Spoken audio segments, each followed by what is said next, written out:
Assalamualaikum warahmatullahi wabarakatuh. Saya Dini Aisyah Rangkuti, NIM 0310182083 dari kelas Pendidikan Biologi 4 semester 5 Universitas Islam Negeri Sumatera Utara dalam mata kuliah Reproduksi dan Embriologi Hewan, yang mana di sini saya akan menjelaskan hasil laporan saya yang berjudul Pengamatan Sistem Reproduksi Betina. Tujuan dari dilaksanakannya pengamatan ini yaitu untuk mengenal bagian-bagian dan susunan sistem reproduksi internal dan eksternal serta memahami fungsi dari sistem reproduksi betina. Pertama sekali, kita harus mengetahui apa pengertian dari sistem reproduksi, yang mana sistem reproduksi disebut juga sistem genital, yang mana sistem ini adalah sistem organ seks dalam organisme yang bekerja sama untuk tujuan reproduksi seksual. Selanjutnya, kita harus mengenal apa itu sistem reproduksi betina.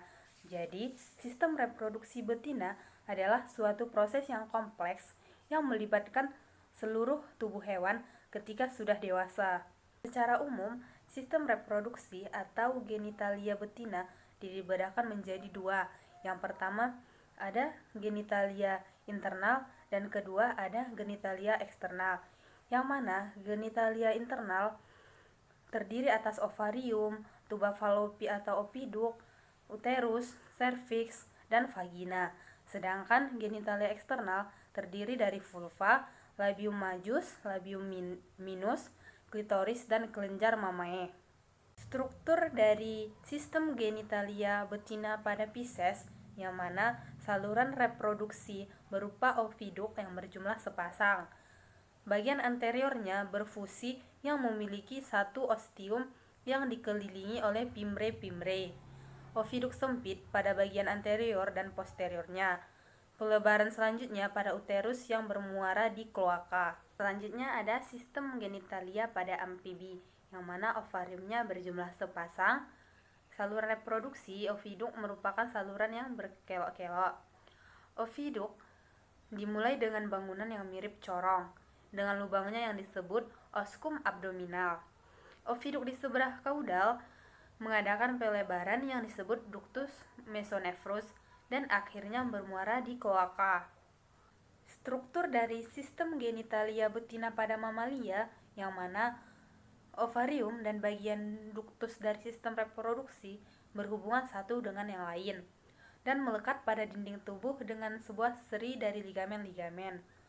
Ovarium menerima suplai darah dan suplai saraf melalui hilus yang juga melekat pada uterus. Alat dan bahan yang digunakan dalam pengamatan ini, yang pertama ada gunting, yang kedua ada pinset, yang ketiga ada silet, yang keempat ada kapas, yang kelima ada tisu, yang keenam ada nampan, yang ketujuh ada styrofoam, dan yang kedelapan ada jarum pentul.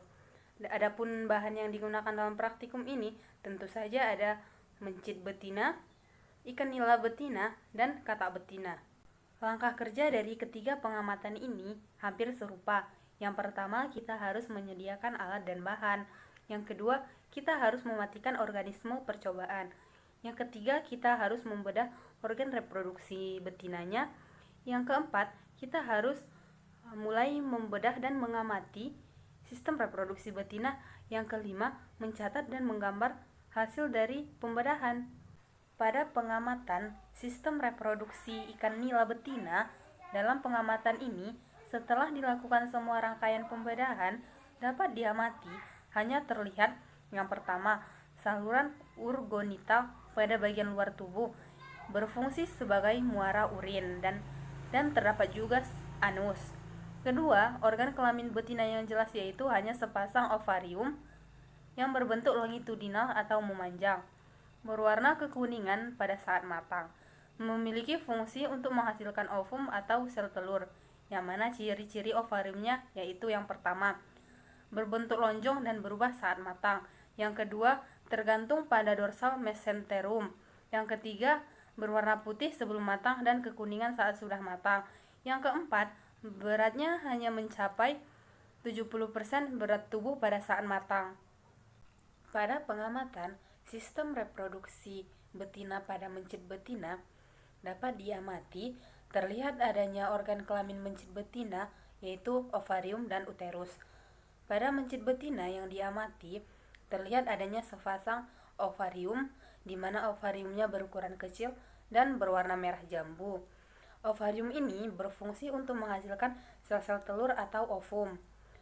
Pada pengamatan ini juga terlihat adanya uterus, yang mana uterus ini memiliki fungsi sebagai tempat pertumbuhan embrio atau janin. Mencit memiliki tipe uterus duplex dengan 2 tanduk ovarium yang tampak jelas. Maksudnya, mencit betina memiliki uterus kanan dan uterus kiri yang terpisah dan bermuara secara terpisah ke vagina. Pada pengamatan ini, organ yang terlihat jelas hanya ovarium dan uterus, sedangkan organ lainnya tidak terlihat dengan jelas. Hal ini disebabkan karena banyaknya lemak di sekitar sistem reproduksi betina pada mencit ini.